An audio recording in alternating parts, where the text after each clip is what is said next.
இயக்குனர்னா எப்படி வேணால் பேசலாம். அப்போ அந்த பார்வை வந்துடும்ல. இவனுக்கு சமீப காலமே மேடையில் முத்தம் கொடுக்கறது, நடிகைக்கு முத்தம் கொடுக்குறது, இந்த மாதிரி வேலை பண்ணியிருந்தானுங்க. அதுக்கப்புறம் என்ன கேட்டால், நான் வந்து அவரும் நானும் சாராயத்தை குடித்தோம், வந்து கஞ்சாவை அடித்தோம், அது அப்படிலாம் பேச ஆரம்பிச்சிட்டானுங்க. அப்புறம் இப்போ காலப்போக்கில் இப்போ என்னன்னு கேட்டிங்கன்னா பச்சை பச்சையாக பேசுகிறானுங்க. அப்போ சினிமாலாம் பொறுக்கி பசங்கிட்ட மாட்டிகிட்டு இருந்தானே அர்த்தமாயிடுது. இப்போ சினிமாவே அப்படி தான் மாட்டிகிட்டு இருக்குது. எல்லாரையும் சொல்ல முடியாது சார்.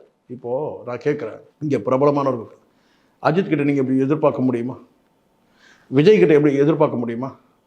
ரஜினி சார்கிட்ட இந்த மாதிரி எதிர்பார்க்க முடியுமா? அவங்கெல்லாம் சினிமாக்காரங்க இல்லையா? அவங்களாம் கிடையாது. நீங்கள் பாரதி ராஜா எடுத்துங்க. ஒரு கெட்ட வார்த்தையை இது வரைக்கும் மேடையில் எத்தனை மேடை ஏறி இருப்பார். ஒரு கெட்ட வார்த்தை பேச முடியும்.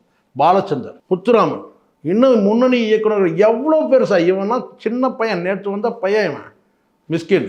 எத்தனை படம் எடுத்துட்டான் நான் கேட்குறேன். ஒரு 50 படம், ஒரு 20 படம், ஒரு 10 படம் எடுத்ததே 4. அது 4ல் 2 ஊற்றிக்கிச்சு. என்னமோ இவன் இன்னும் ஆஸ்காருக்கெல்லாம் இவன் அனுப்பிட்டான் மாதிரியும் அப்படி இப்படின்றோம் அப்படின்றோம். அப்படியே ஸ்டைலை போடும். இப்படி எடுத்ததே காப்பி நேரம் பேசியிருக்காங்க. எடுத்த படமே காப்பி. பேரை பாருங்க, பிசாசு. தயாரிப்பாளர் யாரு? பாலா. இயக்குனர் யாரு? மிஸ்கின். எப்படி இருக்கும் அந்த படம்? படம் பேருன்னா பிசாசு.